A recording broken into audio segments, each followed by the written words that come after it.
लोकसभा चुनाव को लेकर कल देर रात यानी 29 फरवरी को बीजेपी की केंद्रीय चुनाव समिति दीप शिक्षा का जले,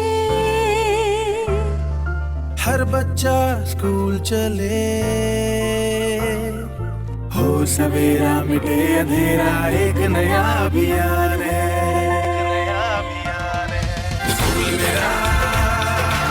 पंजाब के सरकारी स्कूल विश्व स्तरीय सुविधाओं से संपन्न हो रहे हैं। आप भी अपने बच्चे का दाखिला जरूर कराएं। बेहतर शिक्षा, बेहतर परिणाम, सरकारी स्कूल पंजाब का मान। यानी CEC की बैठक हुई। ये बैठक नई दिल्ली स्थित बीजेपी हेडक्वार्टर में हुई। प्रधानमंत्री नरेंद्र मोदी की अध्यक्षता में हुई ये बैठक लगभग 4 घंटे चली। CEC की मीटिंग में बीजेपी के राष्ट्रीय अध्यक्ष JP नड्डा, केंद्रीय गृह मंत्री अमित शाह और रक्षा मंत्री राजनाथ सिंह भी मौजूद रहे। बताया जा रहा है कि इस बैठक में लोकसभा चुनाव के लिए उम्मीदवारों के नाम पर मंथन किया गया। CEC की इस बैठक में कई राज्यों के मुख्यमंत्री शामिल हुए थे। इनमें उत्तर प्रदेश के मुख्यमंत्री योगी आदित्यनाथ, गुजरात के मुख्यमंत्री भूपेंद्र पटेल, मध्य प्रदेश के मुख्यमंत्री मोहन यादव, छत्तीसगढ़ के मुख्यमंत्री विष्णुदेव साय, उत्तराखंड के CM पुष्कर सिंह धामी, गोवा के मुख्यमंत्री प्रमोद सावंत शामिल हुए।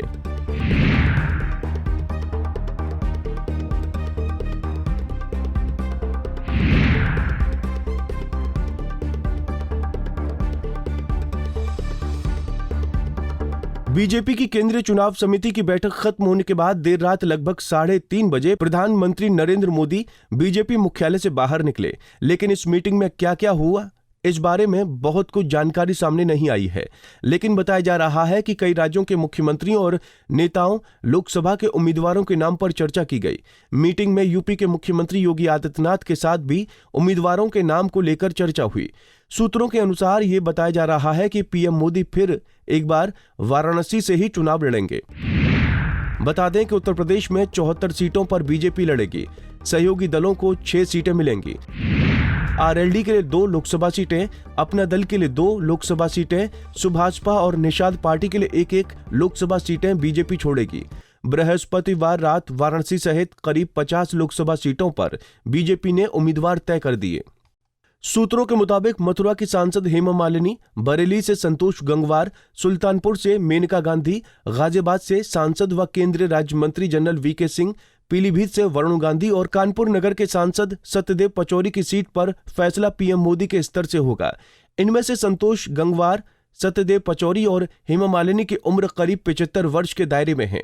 वहीं प्रदेश भाजपा के नेता मेनका गांधी और वरुण गांधी को टिकट देने के पक्ष में नहीं है। लोकसभा चुनाव में मिशन 80 के साथ यूपी में जाने वाली भारतीय जनता पार्टी ने अपनी पूरी रणनीति तैयार कर ली है। ऐसे में सीटों को लेकर साथ ही प्रत्याशी के चेहरे को लेकर कल देर रात दिल्ली में बैठक हुई। इस बैठक में मुख्यमंत्री योगी आदित्यनाथ के साथ ही दोनों डिप्टी CM केशव प्रसाद मौर्य और ब्रजेश पाठक के अलावा प्रदेश अध्यक्ष भूपेंद्र चौधरी भी मौजूद रहे। ये कहा जा रहा है कि उत्तर प्रदेश में 74 सीटों पर भारतीय जनता पार्टी चुनाव लड़ेगी, तो वहीं 6 सीटों पर उनके सहयोगी दल चुनाव लड़ते हुए नजर आएंगे।